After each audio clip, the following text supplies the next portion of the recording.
While Breaking Bad is chock full of criminal characters, almost all of them are extremely poor at what they do.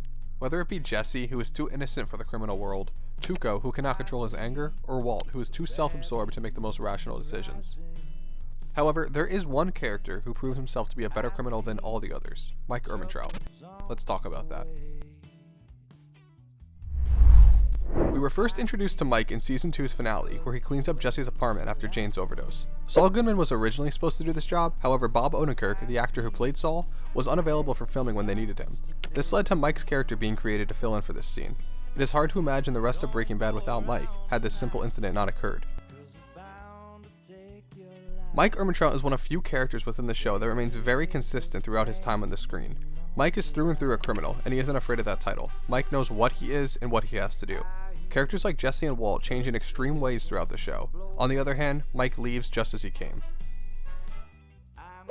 The difference between Mike and the rest of the characters on Breaking Bad is that Mike can separate himself from his work. What he does for work is for the money. He does not have an ulterior motive.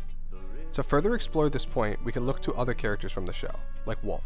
Throughout Breaking Bad, Walt continuously says that he did everything for his family, even though we know, and Walt finally admits that he did what he did because he enjoyed it. Another example is Gus.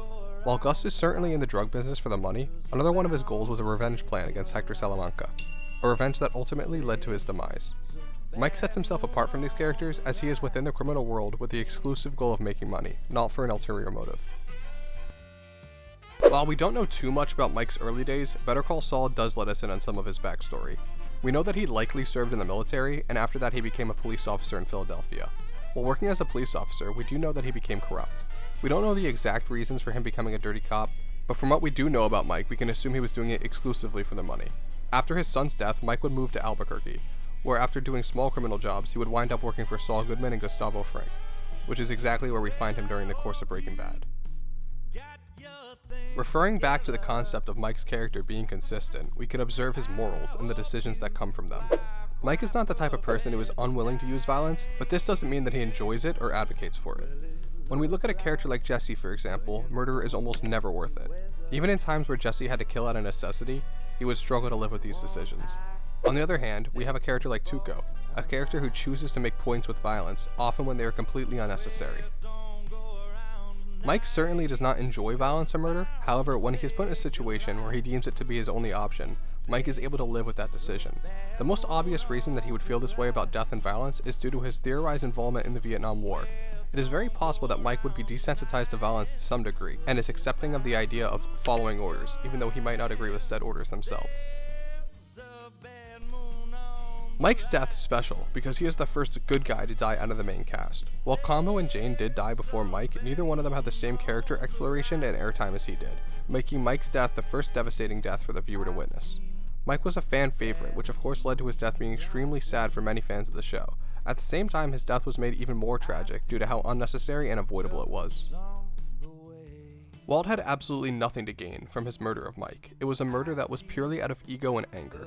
Immediately after shooting Mike, Walt apologizes, and during his apology he says, "I'm sorry, Mike. This whole thing could have been avoided." Shut the fuck up. This line is extremely interesting because it does not exactly absorb all of the blame onto Walt. All that Mike was attempting to do was to leave. This in no way would jeopardize Walt, yet Walt, for the first time in the show, chooses violence without reason. The stark opposite of the man he had just given a death sentence to. In a way, this can be seen as a poetic end for Mike. Live by the sword, die by the sword. I wouldn't say Mike should have expected Walt's actions, however, Mike might have let his own personal morals blind him from what someone else would do. Just because Mike himself wouldn't take revenge like Walt does, it doesn't mean that Walt wouldn't. As I've said on my past two videos on the morality of both Gale Boetticher and Jesse Pinkman, every Breaking Bad character that is involved in the drug trade is inherently immoral in one way or another. That being said, we don't feel any gratification from Mike's death due to the nature of its unnecessary circumstance. In many ways, Mike was everything that Walt thought he was, but in the end, Mike served as a reminder that Walt was far less capable and morally sound than him. Thanks for watching the video. If you like it, make sure you click on that like button. I have a couple similar videos on my page if you want to check those out. I hope I see you guys back for the next video. Peace.